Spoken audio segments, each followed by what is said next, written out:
오늘은 그리스도인의 따로 서기 이런 제목으로 말씀을 선고합니다. 오늘 본문 중에 아주 중요한 단어가 하나 있습니다. 바로 17절인데 너희는 그들 중에서 나와 따로 있고, 이 따로 있고라는 단어가 매우 중요합니다. 이 내용은 사실은 이사야 11장 52절에 있는 말씀을 바울이 다시 인용을 해가지고 강조한 것이 따로 있으라 그랬어요. 이거를 표준 번역으로 바꾸면 이렇게 되어 있어요. 너희는 그들 가운데서 나와서 따로 떨어져 있어라. 이렇게 좀 더 떨어져 있다라는 걸 강조했고, 공동 번역은 너희는 그들에게서 빠져나와 그들을 멀리하라. 빠져나와서 그들과는 멀어야 된다. 이렇게 강조를 했어요. 그래서 저는 이것을 그리스도인의 따로 서기라고 이렇게 단어를 제가 쓰기 시작했는데, 그래서 제자훈련 1단계 그 책자 이름이 그리스도인의 따로 서기입니다. 바로 이 본문 요 17절을 가지고 책 제목을 만든 거예요. 그러면 이 따로 서기, 이것이 무슨 의미일까? 원어를 봐야 됩니다. 아포리조라고 되어 있는데 이 두 단어를 합해졌어요. 아포라는 단어, 뭐뭐로부터 떨어지다. 그 다음에 호리조라는 말은 경계를 정한다. 이 두 단어를 이제 합쳐보면 분리한다. 분리한다는 거예요. 또 구별한다. 이런 뜻이 있는 겁니다. 그러면 하나님께서 왜 우리 그리스도인들에게는 이렇게 분리하고 구별하라고 하셨을까? 누구와 분리되고 누구와 구별하라고 하셨을까?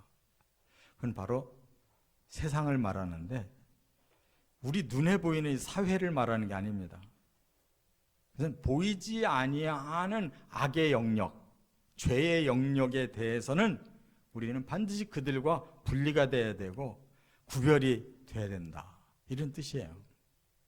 만일 사회를 분리하라 그러면 우리가 산속으로 들어가야 되잖아요. 과거 그런 시대가 있었어요. 그래서 하나님 잘 믿으려면 아예 산에 들어가서 수도 생활하고, 그것은 이 성경의 뜻이 아니에요. 오히려 우리는 사회생활 속에서 더 많은 사람들에게 선한 영향력을 끼치고 예수 복음을 전해서 그들 중에 하나님 택하신 영혼들을 다 구원하는 게 우리 목적이지, 결코 사회에서 별개로 따로 떨어져 살아가는 게 아닙니다. 다만 보이지 아니하는 이 사회의 악한 영역, 이 죄의 영역을 우리가 같이 섞여서 살면 안 된다는 것을 강조하는 말씀입니다. 그렇기 때문에 이게 어디서 왔느냐? 바로 교회라는 단어에서 온 거예요. 교회라는 것은 에클레시아라고 그러는데 이 에클레시아라는 원어가 에크와 칼레오라는 단어를 합했어요. 에크는 뭐뭐로부터, 칼레오 불러냈다 그 말이에요. 그러니까 이 세상에 있던 우리들, 과거의 세상 사람들과 똑같았는데 거기서 하나님 우리를 불러내서 교회라고 하는 구별된 공동체 안에 들어오게 하신 줄 믿습니다. 그렇기 때문에 교회 안에 들어온 공동체의 일원으로서 살으려면 우리는 거기서부터 빠져나온 그곳에 다시 죄의 영역으로, 이러한 악의 영역으로 그냥 다시 섞여 살면 안 된다 그 말이에요. 그래서 오늘 본문에 이것을 다시 한번 깨닫도록 더 구체적으로 우리가 꼭 따로 서기를 잘해야 될 이유가 있다라는 것을 강조해서 세 가지로 말씀을 했어요. 첫째, 14절부터 16절 상반절에 보면 가치관을 지켜야 하기 때문이다. 이렇게 말씀했어요. 자, 어떤 가치관인지 14절을 한번 같이 읽어보겠습니다. 너희는 믿지 않는 자와 멍에를 함께 매지 말라. 의와 불법이 어찌 함께하며 빛과 어두움이 어찌 사귀며. 여기 보면 너희는 믿지 않는 자와 함께하지 마라 그랬으니까 너희는 우리를 말하는 거예요. 우리는 믿는 자들이고 그들은 믿지 않는 자들이에요. 믿는 자와 믿지 아니하는 자는 너무너무 큰 차이가 있다는 거예요. 뭐가? 가치관이. 이 가치관이 너무너무 다른 자들과 섞이면 그것은 우리 자신들이 죄의 속으로 들어가 버리게 된다는 거예요. 그래서 섞이면 안 된다, 이렇게 말씀하셨는데, 여기 보니까 멍에를 함께 매지 마라 그랬어요. 멍에라는 말이 뭡니까? 우리가 소 같은 거를 보면 이렇게 멍에를 지으잖아요. 그런데 우리나라는 함께 매는 멍에가 없어요. 그냥 소에다가 그냥 멍에만 지으지. 그런데 이스라엘 같은 경우는 두 마리 소에다가 하나의 멍에를 같이 씌워줘요. 그러면 똑같이 움직여야 되는 거예요. 왼쪽으로 똑같이 갔다 오른쪽으로 똑같이 갔다. 우리의 삶이 가치관이 다른 사람과 함께 멍에를 매면 함께 움직일 수밖에 없는데 우리 가치관이 지켜지겠냐 그 말이에요. 그렇기 때문에 여기 이 14절 앞에서도 이미 두 가지 아주 중요한 상반된 단어를 서로 말하고 있잖아요. 의와 불법, 또 빛과 어두움. 이게 어떻게 함께 할 수 있습니까? 의로웠던 자가 죄지면 바로 불법자가 되는 거예요. 불법자였던 우리가 예수의 피로 죄가 씻겨지면 바로 의로운 자로 인정받는 거예요.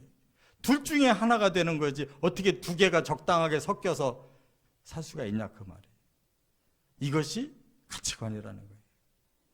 세상 사람들은 불법을 당연하게 여기고 오히려 불법을 즐기면서 살지라도 교회로 불러낸 자들에게는 그 불의는 더 이상 저지르지 않도록 예수의 보혈로 씻어주셔서 이제는 예수의 품 안에서 계속 의롭게 살도록 성령을 붙여주셔서 우리는 의의 가치관을 끝까지 지켜야만 하나님의 나라까지 갈 줄로 믿습니다. 그렇기 때문에 세상에서 아직 죄를 씻지 아니하고 오히려 죄와 더불어 살고 있는 그들과 어떻게 멍에를 같이 맬 수 있냐.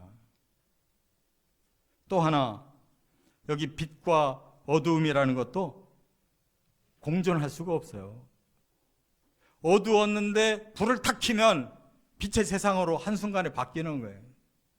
빛이 있다가 불을 딱 끄면 한순간에 어둠으로 바뀌지 이 두 가지가 공존 못한다 그 말이에요. 그런데 마치 세상은 그렇게 해야만 잘 살 수 있을 것처럼 생각해요. 그래서 보통 회색지대라는 말을 많이 써요. 흰색과 검은색이 섞일 수 있다는 거예요. 맞아요. 흰색하고 검은색하고 섞어놓으면 회색되거든요. 그렇게 살아야 편리하대요. 이쪽도 붙고 저쪽도 붙고. 근데 세상은 그렇게 살 수 있을지 몰라도 하나님 앞에는 그렇게 갈 수가 없어요. 죄를 씻었으면 흰색뿐이야지. 거기에 조금이라도 묻으면 그건 더러운 검은색이 돼버리는 거예요. 그렇기 때문에 우리가 이 땅에서 적절히 살고 끝날 사람 같으면 두 가지 섞여서 그냥 회색지대에서 살면 되는데 이 땅에서 끝이 나는 게 아니라 우리는 천국까지 가서 영생해야 되겠다라고 하는 목표가 분명하다면 빛의 길만 가야 되는 거예요. 거기에 예수님의 생명의 구원이 주어졌기 때문인 줄 믿습니다. 그러나 아직 어두움의 세계라면 여전히 사탄의 지배 속에 사는 거예요. 어떻게 예수님의 구원을 받은 자가 사탄의 죄악을 넘나들면서 살고 그것이 가능하다고 생각할 수가 있느냐 그 말이에요. 또 그리스도와 벨리알 이렇게 둘을 구분했는데 그리스도는 하나님의 뜻으로 자신이 희생돼서 우리를 살려주셨지만 벨리알은 하나님과 대적하고 오히려 사람들을 죄악의 구렁텅이로 멸망으로 끌고 내려가는 사탄의 별명이 벨리알이에요. 어떻게 하나님의 뜻대로 자신이 희생을 해서 우리를 구원해 주신 예수님과 자신이 하나님 대적하고 사람들을 어떻게 해서라도 꼬여가지고 죄의 구렁텅이로 멸망으로 함께 끌려가려고 하는 벨리알과 섞여 살 수가 있느냐? 안 된다는 거예요. 하나님의 성전과 우상도 그런 차이가 있다고 그랬어요. 하나님은 어떤 분입니까? 우주를 창조해서 우리에게 주시고 인류의 역사를 이끌어 가시면서 결국 사람을 구원해서 다시 영원한 생명을 누리게 하시려고 하는 하나님이신데 거기에 비해서 우상은 뭐예요? 사람이 약한 욕망을 가지고 더 많은 복을 그대로 받고 살고 싶어서 만들어 놓은 가짜 신이 우상이잖아요. 어찌 하나님과 우상을 같이 묶어서 살 수가 있겠냐 말이에요.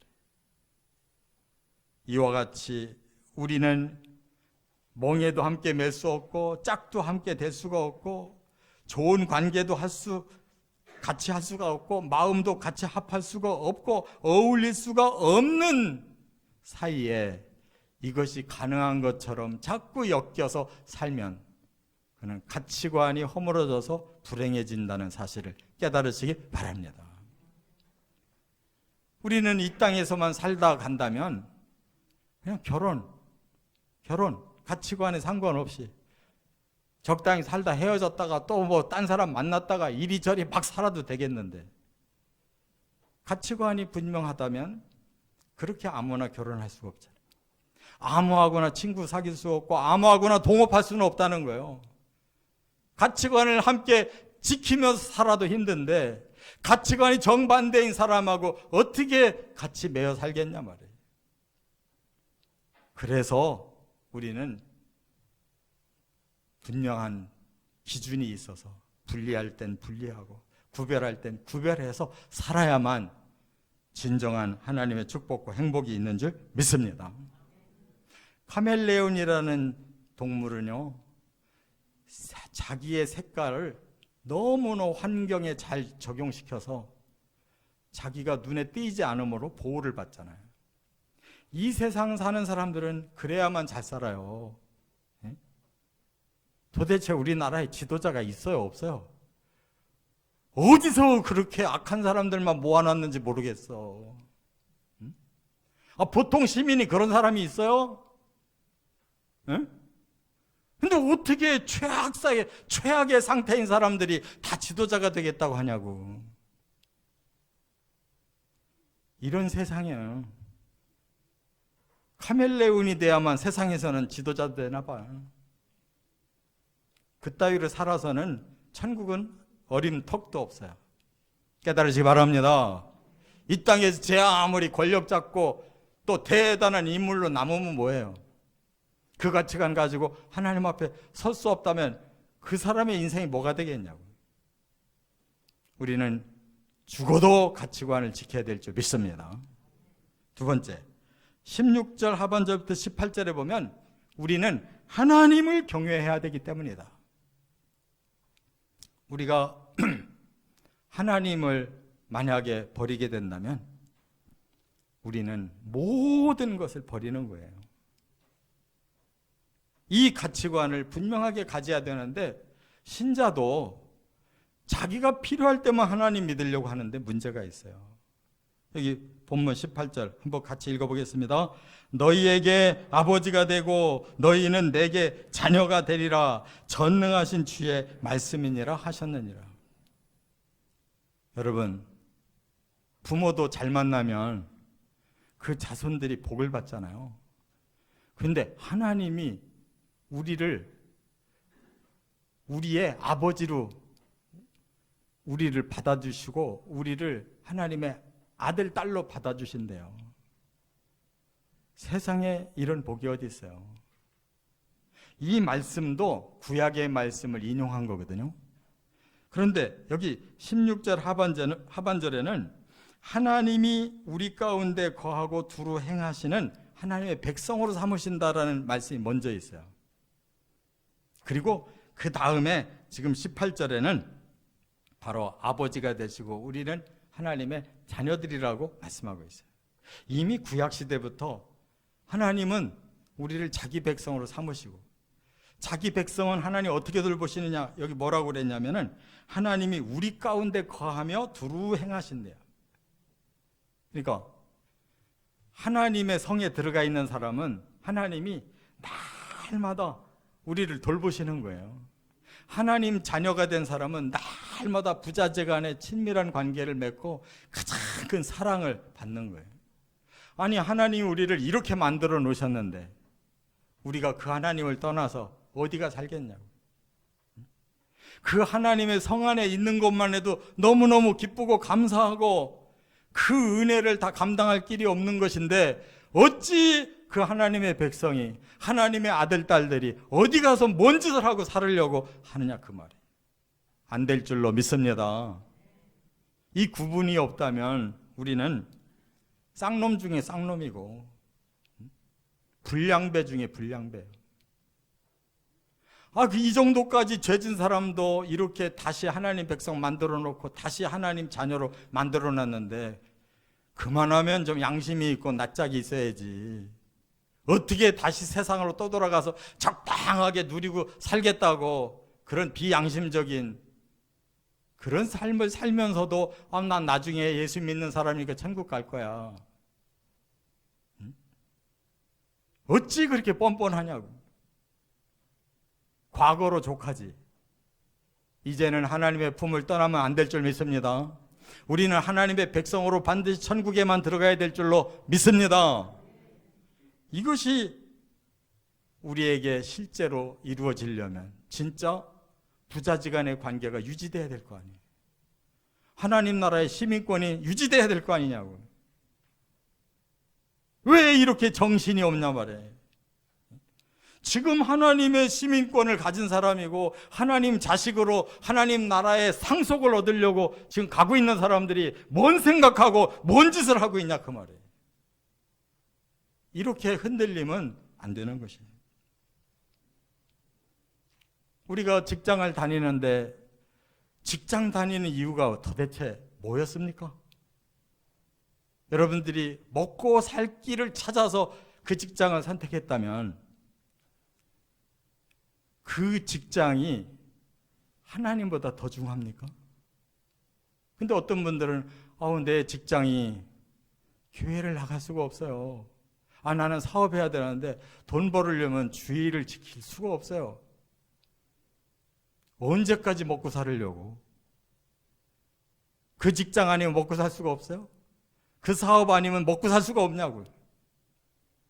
하나님이 더 중요하다면 직장 바꿔야 됩니다. 직업 바꿔야 됩니다. 언제까지나 돈 벌어야 되기 때문에 하나님 섬길 수가 없다면 말이 되냐고. 그리스도인은 정신 똑바로 차리시고 하나님의 백성이 우선순위가 있고 하나님 자녀로서의 삶이 우선순위가 있다는 걸 명심하시기를 바랍니다.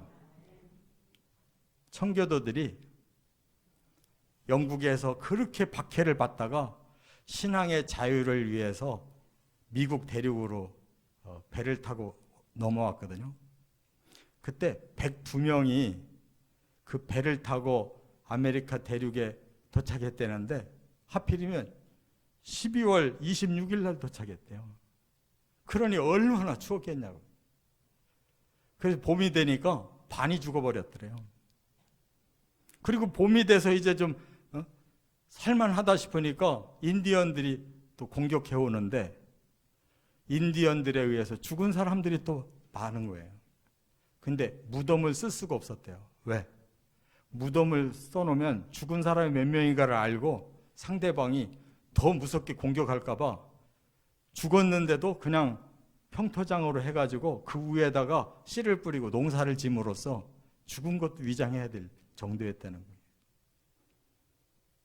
그렇게 신앙을 지켜서 미국이 됐고 미국의 교회가 온 세계 복음화를 위해서 헌신했잖아요. 근데 지금 그 사람들이 어떻게 살고 있냐고. 도대체 예수를 어떻게 믿고 있냐고. 하나님이 촛대를 한국으로 돌리셔가지고 세계 복음화를 이루려고 이렇게 하나님 축복하셨는데 지금 한국 사람들이 미국같이 되지도 못해놓고 미국 이상으로 지금 흩어져 버렸어요. 한국 교회가 비전을 잃어버렸어요. 청교도 신앙은 그만두고 기본 신앙이라도 지켰으면 좋겠어요. 그게 안 돼서 지금 한국에서도 버림받을 참여 한국 교회가. 끝으로 세 번째, 또 하나 분명한 이유, 7장 1절로 넘어가 보니까 인격적인 삶을 살아야 되기 때문이라는 거예요. 하나님의 백성은 하나님 나라에서 최상의 인격으로 살 거예요. 근데 그 인격이 이 땅에서부터 길러지는 거지 갑자기 천국 인격으로 바뀌는 게 아니에요. 그래서 이 땅에서 그 하나님의 인격을 닮은 백성으로 살기 위해서 구별된 삶이 필요한 줄 깨달으시기 바랍니다. 7장 1절 한번 같이 읽겠습니다. 그런즉 사랑하는 자들아, 이 약속을 가진 우리는 하나님을 두려워하는 가운데서 거룩함을 온전히 이루어 육과 영의 온갖 더러운 것에서 자신을 깨끗하게 하자. 여러분, 여기에서 지금 강조되는 말씀이 뭐냐? 더러우면 안 되고 깨끗하게 살아야 된다는 거예요. 뭐가? 우리의 마음이. 그게 바로 하나님이 원하시는 인격이에요. 우리가 첫째로 인격이 만들어지려면 하나님 안에서 만들어지는 거예요. 사람 사이에서 뭐 도덕을 배워서 만드는 게 아니에요. 참된 인격은 하나님의 형상을 닮아가는 건데 하나님의 거룩함을 닮아야 된다는 거예요. 그러기 위해서 하나님을 진정으로 경외하는 두려움이 있어야 된대요. 하나님이 무서운 게 아니라 하나님이 너무 존귀하셔서 그 앞에 무릎 꿇지 않을 수 없는 것이, 그게 거룩함이고 그게 하나님 앞에 경외심이에요. 이 영적인 경건이 있어야 그 사람이 진정으로 인격자인 거예요. 하나님 형상이 만들어져야. 할렐루야. 그 다음에 하나님의 법 앞에 떳떳해야 인격자가 되는 거예요. 이 법 어기고 저 법 어겨가면서 계속 죄의식 속에 살면서 무슨 놈의 인격이 있어요? 하나님 속여가면서 죄 짓는데 무슨 인격이 있냐고요. 사람들 앞에서도 뒤에서는 엉뚱한 짓 하고 사람들 앞에서만 뻔뻔하게 대단한 사람처럼 보이는 게 그게 무슨 인격이냐고. 하나님 앞에 진실해서 의로워야 인격이에요. 또 하나, 하나님은 사람을 착하게 만드셨어요. 사람 마음에 온갖 악이 들끓어서 남 해치고 지만 잘 되려고 하는데 어떻게 인격이 만들어지냐고. 이 세상 방법으로는 인격이 불가능해요. 그래서 하나님이 법을 주셔서 의롭게 만드시고, 하나님이 영을 주셔서 거룩하게 만드시고, 하나님이 양심을 주셔서 선하게 만들어 주셨다, 그 말이에요. 이게 회복돼야 인격인 줄 믿습니다.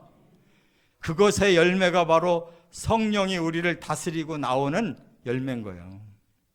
성령의 9가지 열매를 갈라디아서 5장 22절 23절에 말씀했는데, 그것이 세상의 인격입니까? 철저하게 신적인 인격이에요. 하나님의 성품. 사랑, 그랬어요. 사랑이 뭔지 아세요? 아가페예요. 예수님이 우리를 위해 희생해 주신 그 아가페가 바로 우리들의 마음에 품어지는 사랑의 인격이라는 거예요. 평화, 그랬어요. 그것은 에이레네요. 에이레네는 그냥 소파에 누워있는 평안이 아니에요. 환난 속에서도 하나님을 향한 믿음이 올곧기 때문에 두려움이 없고 흔들림이 없는 게 평화예요. 그게 진짜 인격이지. 할렐루야. 충성, 그러면 비스티스예요. 하나님이 우리에게 주신 언약을 붙들고 끝까지 믿음으로 최선을 다하는 삶이 충성, 비스티스지. 세상에서처럼 지가 유리할 때만 나서고 불리하면 뒤로 숨는 게 무슨 인격이냐고. 이 9가지 열매는 철저히 하나님 안에서 훈련받은 사람들이 가지고 있는 신실한 인격인 거예요. 그래야 그 인격 가지고 천국에서 누리는 것이에요. 할렐루야. 이 땅에서 개차반으로 살다가 하루아침에 천국 백석의 인격이 만들어질 수가 없어요. 이 땅에서 우리가 살면서 인생이 끝나는 그날까지 성령 안에서 만들어진 신적인 성품이 인격인 거예요. 깨달으시기 바랍니다. 그러기 위해서 이 땅의 악과 어둠의 권세와는 분명히 구별된 삶을, 하나님 안에서 성령과 동행하는 삶을 반드시 살아야만 우리는 천국 백성의 인격을 품고 거기 가서 완성되는 거예요. 그리스도인으로서 바로 이 따로 서기를 확실하게 하시고 하나님 앞에 서시기를 주의 이름으로 축원합니다.